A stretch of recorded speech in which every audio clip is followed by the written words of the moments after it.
আজকে শিয়ালদা আপনি স্টেশনে আমাদের দেখছেন, এখানে শিয়ালদা ডিভিশনের যিনি ডিআরএম স্যার আছে তার কাছে আমরা একটা ডেপুটেশন দিলাম। তাকে আমরা বললাম, তাকে আমরা জানালাম যে আমাদের ভারতীয় রেল বিভিন্ন সময় বিভিন্নভাবে যাত্রী পরিষেবা দিয়ে আসছে। ভারতীয় রেল সামাজিক অনুষ্ঠানেও সাথে সাথে বিভিন্ন ধর্মীয় অনুষ্ঠানেও এক্সট্রা ট্রেন দিয়ে যাত্রীদেরকে পরিষেবা দিচ্ছে। আমাদের এখন আইপিএল শুরু হয়েছে, কলকাতার খেলা ইডেন গার্ডেন্সে খেলা থাকলে এক্সট্রা ট্রেন দিচ্ছে। বিভিন্ন ধর্মীয় উৎসব, সামাজিক উৎসব, প্রজাতন্ত্র দিবস, স্বাধীনতা দিবস, বিভিন্ন উৎসবে এক্সট্রা ট্রেন দিচ্ছে। মুসলিম সম্প্রদায়ের মানুষজনের সর্ববৃহৎ উৎসব হচ্ছে ঈদ। এই ঈদের নর্থ বেঙ্গলের মানুষজন সাউথ বেঙ্গল থেকে যাতে ঠিকঠাক যেতে পারে, এবং মাইগ্রেন্ট যারা লেবার আছেন, সাউথে আছে, মহারাষ্ট্রতে আছে, আপনার হরিয়ানাতে আছে, উত্তরপ্রদেশে আছে, বিভিন্ন রাজ্যে ছড়িয়ে আছে, তারা এই সময় আসেন। এই সময় এসে বাড়িতে মানে ওয়েস্ট বেঙ্গলে আসে এবং বাড়িতে তারা যায়। ম্যাক্সিমাম তারা নর্থ বেঙ্গলের, মালদা, মুর্শিদাবাদ, দিনাজপুরে। তাদের যে ট্রেনগুলো নিয়মিত যে ট্রেনগুলো চলে ওভারলোড হয়ে যায়, ফলে সাধারণ যাত্রীদের অসুবিধা হয়ে যায়। প্রতিনিয়ত যারা যাতায়াত করেন তাদের যেমন অসুবিধা হয়, সাথে সাথে যারা মাইগ্রেন্ট লেবার তাদেরও যাওয়াতে অনেক অসুবিধা হয়, এবং ফিরে যাওয়াতেও তাদের অনেক অসুবিধা হয়। ঈদের 1 সপ্তাহ 10 দিনের পর থেকে তারা কন্টিনিউ আবার তাদের গন্তব্যস্থলে অর্থাৎ কাজের জায়গায় ফিরতে চায়। এবং হেভি অংশের ছাত্রছাত্রী কলকাতাতে তারা আছে।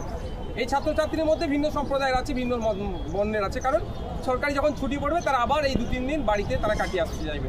ফলে ছাত্রছাত্রীরও যেতে গেলেও তাদের অনেকটা অসুবিধার সম্মুখীন হয়।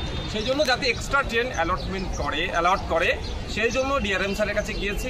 তিনি কথাগুলো গুরুত্ব সহকারে শুনেছেন এবং তিনি আশ্বস্ত করেছেন এই বিষয়টা নিয়ে তিনি তার যে বলার জায়গা সেখানে রাখবেন। এবং এই দাবিটা শুধু নওশাদ সিদ্দিকী বা আইএসএফের একার নয়, এটা কিন্তু অনেক স্বেচ্ছাসেবী সংগঠন, বিভিন্ন সংগঠনের মাধ্যমে এই দাবিটা বারবার উত্থাপন হয়েছে। আজকে আমি এসেছি, আমি দাবিটা রেখেছি, রিকোয়েস্ট করে রেখেছি, ডেপুটেশন দিয়েছি। তিনি আশা করছি আমাদের মানে যাত্রীর সহায়তার কথা ভেবে, যাত্রী পরিষেবার কথা ভেবে, রেলের এবং বাড়তি ইনকামের কথা ভেবে তিনি এই ঈদের সময় যা নর্থ বেঙ্গলে যাওয়ার ক্ষেত্রে এবং ঈদের থেকে নর্থ বেঙ্গল থেকে আসার ক্ষেত্রেও যে এক্সট্রা ট্রেন যাতে অ্যালট করে তার জন্য আবেদন করছি। আমরা এর আগেও দেখেছি দুর্গাপুজোর সময়, তারপরে গঙ্গাসাগর মেলায়, কিছুদিন আগে আইপিএল খেলা হলো, সেখানেও কিন্তু অতিরিক্ত ট্রেনের ব্যবস্থা করা হয়েছিল। কোনো বছর কিন্তু ঈদের ক্ষেত্রে এই অতিরিক্ত ট্রেনের ব্যবস্থা করা হয় না, বরং ভাড়া বাড়ানো হয়, ট্রেন কমিয়ে দেওয়া যায়, এরকম নানা অভিযোগ আসে। না, ভাড়া বাড়ানো হয়েছে বলে এই অভিযোগ আমার কাছে জানা নাই, তবে ট্রেন কয়েকবার ক্যান্সেল হয়েছিল এই অভিযোগ শুনেছিলাম। এবার টেকনিক্যাল কিছু ব্যাপার থাকে, এবং ইতিপূর্বে এই ধরনের অফিসিয়ালি কেউ ডিআরএম স্যারকে গিয়ে জানিয়েছেন কি বলতে পারবো না। সেই জন্য অফিসিয়ালি গিয়ে জানালাম, একটা প্রুফ থাকলো আমাদের কাছে, একটা রেকর্ড থাকলো যে আমরা রেলকে জানিয়েছিলাম, শিয়ালদা ডিভিশনকে জানিয়েছিলাম এটা করা দরকার। এতে শুধু যাত্রী পরিষেবা বাড়বে নয়, রেলের ইনকামও বাড়বে। আমরা রেলের ইনকাম বাড়ুক, সাথে সাথে নাগরিক পরিষেবা বাড়বে, দুটোর কথাই ভাবি।